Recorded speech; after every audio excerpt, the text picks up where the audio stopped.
Tila on Härkähaka Oy, perustettu 2012. Päätuotantosuunta on lihanaudan kasvatus ja nurmen tuotanto. Eläimiä on toista tuhatta ja viljamäärä on noin 2 miljoonaa kiloa vuodessa. Pääosin kaikki vilja pyritään ostamaan ja ollaan keskitytty karkearehun tuotantoon. Murskevilja aloitettiin samalla kun aloitettiin 2012 ja ollaan tykätty kovasti ja ei ole vaatinut ylimääräisiä investointeja. Ollaan voitu käyttää hyväksi näitä asfalttikenttiä. Vuodessa litistetään noin 2 miljoonaa kiloa ja käytetään AIVS. Varastoidaan katettuun laakasiiloon sekä tehdään asfalttikentälle myös piha-aumoja, mitkä on säilynyt erittäin hyvin.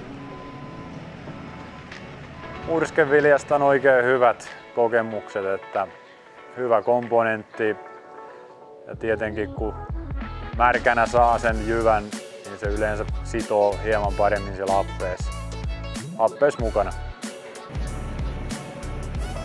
Murskevilja on helpottanut työtaakkaa, ollaan päästy ylimääräisestä rahtaamisesta sekä lajittelusta. Murskevilja on helppo, se on yksi työvaihe, se tehdään siinä noin kuukauden sisällä ja se on sitten valmis koko vuoden osalta.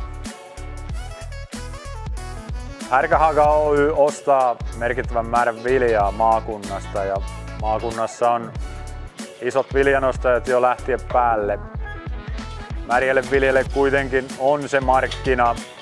Tilat hyötyy ensinnäkin siitä, että jos ei halua enää panostaa viljan kuivaamoihin tai säilytystiloihin, ja se on nopea toimenpide.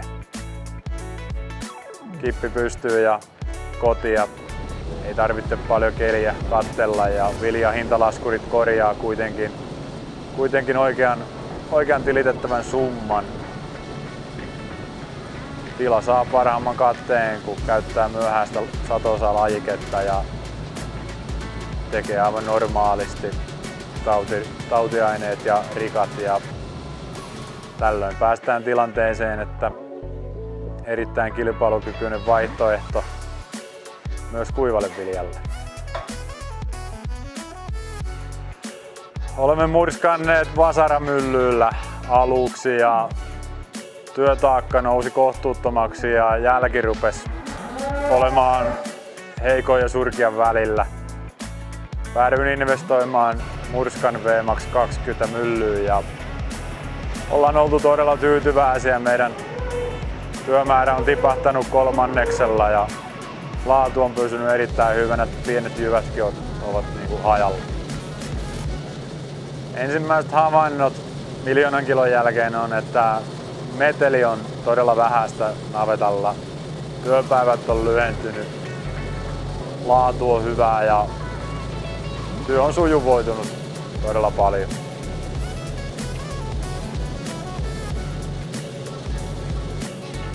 Vasaramyllyllä meidän tuntivauhti oli noin 8 tonnia tunnissa ja matala juuri sen takia, että ollaan aina yritetty tehdä laatua. Nyt jauhamme noin 25 tonnia tunnissa. Ei olla otettu kaikkia koneesta irti, että säästö on merkittävä.